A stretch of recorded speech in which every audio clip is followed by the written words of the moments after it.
जी, अस्सलाम वालेकुम। मेरा नाम डॉक्टर माजिद सईद है। मैं consultant urologist, andrologist and male infertility specialist हूँ। इरेक्टाइल डिसफंक्शन, मर्दाना कमज़ोरी, बहुत से लोग इसको अपने लाइफ टाइम में किसी न किसी मौके के ऊपर फेस करते हैं और इसकी वजह से बहुत परेशान होते हैं और इस हद तक परेशान हो जाते हैं कि खुदा न खास्ता सुसाइडल थॉट्स तक चले जाते हैं। इरेक्टाइल डिसफंक्शन जौन सा है, ये एज सच बीमारियों का मजमूआ है। मुख्तलिफ बीमारियों की वजह से इरेक्टाइल डिसफंक्शन जौन सा है वो होता है। समटाइम ब्लड आ नहीं पा रहा होता, समटाइम ब्लड वहाँ ठहर नहीं पा रहा होता, सम टाइम जौन सा हार्मोनल इम्बैलेंस होता है, समटाइम किसी स्ट्रेस की वजह से आप इरेक्टाइल डिसफंक्शन में चले जाते हैं। तो इस चीज़ को देखना बड़ा ज़रूरी है कि पीछे अंडरलाइंग कॉज क्या है। और समटाइम जौन सा है वो कॉजेज बड़े सिंपल होते हैं और उनको अगर हम ठीक कर लें तो वो सारी चीज़ें बेहतर होना शुरू हो जाती हैं।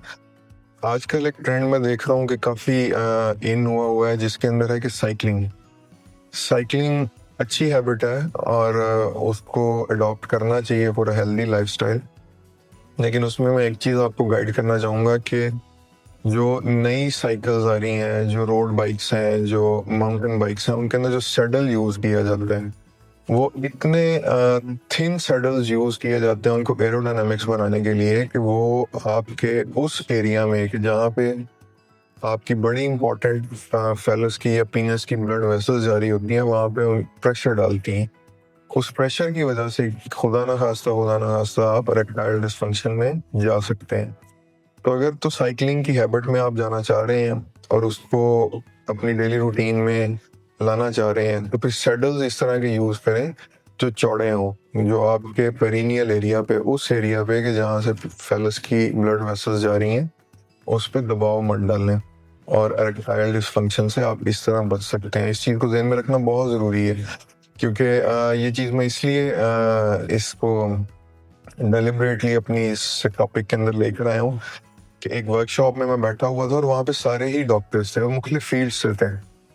तो वो इस चीज़ को बड़ा इनकरेज कर रहे थे कि साइकिलिंग अडॉप्ट करें, साइकिलिंग स्टार्ट करें, इट्स अ हेल्दी एक्टिविटी। वो सारा कुछ ठीक है लेकिन आपने हर चीज़ के प्रोज एंड कॉन्स को देखते हुए चलना है और इस चीज़ का किसी को भी नहीं पता था। जब मैंने उनको भी इस चीज़ के बारे में बताया तो दे वर शॉक्ड कि बात तो ठीक है और जिस तरह के आजकल वो स्टाइलिश और एरोडायनामिक सैडल्स आ रहे हैं they are not good for your health. तो दूसरी चीज़ जौन सी है स्मोकिंग, वेपिंग आजकल जौन सा है वो कम्युनिटी के अंदर मैं देखता हूँ कि एज अ फैशन इसको लेके चल रहे हैं। जो बच्चे स्मोक नहीं भी करते थे तो वेप से वो हिचकिचाते नहीं है, वो कहते हैं कि इसका तो शायद कोई नुकसान नहीं है। तो smoking vaping they are the same thing, ठीक है। इन्होंने आपकी वेसल्स को जाके डैमेज करना है, इन्होंने आपकी जो फेलस है इसकी वेसल्स जो सी हैं बड़ी नाजुक होती हैं और वो एंड वेसल्स हैं। ये चीज़ आपने जहन में रखनी है कि ये खुदा ना खास्ता एक दफ़ा अगर डैमेज हो गई तो ये दोबारा नहीं बन पाएंगी और आप दोबारा शायद बगैर इंटरवेंशन के, सर्जिकल इंटरवेंशन के एक अच्छा अज़दवाजी ताल्लुक कायम कभी ना कर सकें।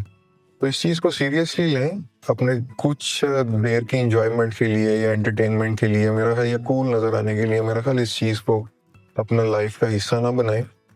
तीसरी चीज़ जौन सी है वो स्लीप साइकिल ही हमारी जो यंग जनरेशन है उसका सारा उल्टा हुआ पड़ा है। जो यंग जनरेशन है वो मोस्टली आजकल जौन सी वो फ्रीलांसिंग कर रही है या आईटी के अंदर है, तो कुछ टाइमिंग मजबूरी भी है उनकी और कुछ जिनकी मजबूरी नहीं है वो भी इस चीज़ को एक हैबिट बना के बैठे हुए हैं कि सारी रात जौन सा है वो जागना और फिर सुबह नाश्ते के वक्त जौन सा हमने अपना सो जाना है और फिर दोपहर को उठना। आपके जौन से हार्मोनल इम्बैलेंस शुरू हो जाएंगे, हार्मोनल इम्बैलेंस की वजह से आप फिर इरेक्टाइल डिसफंक्शन का शिकार हो जाएंगे। तो डाइट एक अच्छी रखें। आजकल जौन सी है घर के खाने को बोरिंग कहा जाता है, मम्मी ने जो बना दिया उसको कहा जाता है कि ये तो खाने के लायक नहीं है और जंक फूड की तरफ, होटलिंग की तरफ, इन सारी चीज़ों की तरफ ज़्यादा ध्यान है।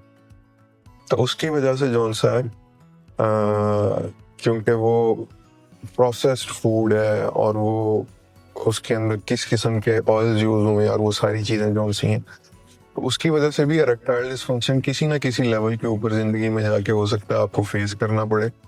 तो ये कुछ इस तरह की हैबिट्स हैं, कुछ इस तरह की चीज़ें हैं जो आप अपनी लाइफ में इनकॉर्पोरेट कर सकते हैं, इनके बारे में सोच सकते हैं, इनके ऊपर आपका इख्तियार है और ये इन द लॉन्ग रन आपको फ़ायदा पहुंचा सकती हैं, आपके लिए बेहतर हो सकती हैं फॉर इरेक्टाइल डिसफंक्शन। तो किसी भी ऐसी चीज़ को जो आपको लगे कि ये आजकल का नॉर्म है लेकिन आपका जहन उसके बारे में मुतमिन नहीं है, तो उसको अडॉप्ट करने की, उसके पीछे जाने की मेरा नहीं ख्याल कि ऐसा ज़रूरत है, अनटिल अनलेस कि उसके बगैर आपका, जिसको पंजाबी कहते हैं कि थोड़ा सरदा ही ना हो भाई, तो फिर तो उसकी तरफ बेशक आप जाएं, उसको देखें, लेकिन इस चीज़ को वे करते हुए कि इसका कल को जो आउटपुट होगा, जो आउटकम होगा, वो शायद सारी ज़िंदगी के लिए मुझे शर्मिंदगी और परेशानी का बायस बना दे। तो इस चीज़ को काइंडली आप अपने बाकी लोगों तक भी इस अवेयरनेस को पहुंचाएं और अगर खुदा न खास्ता इस मसले से दो चार हैं, नीचे दिए गए नंबर पर मुझसे रब्ता करें। बहुत शुक्रिया।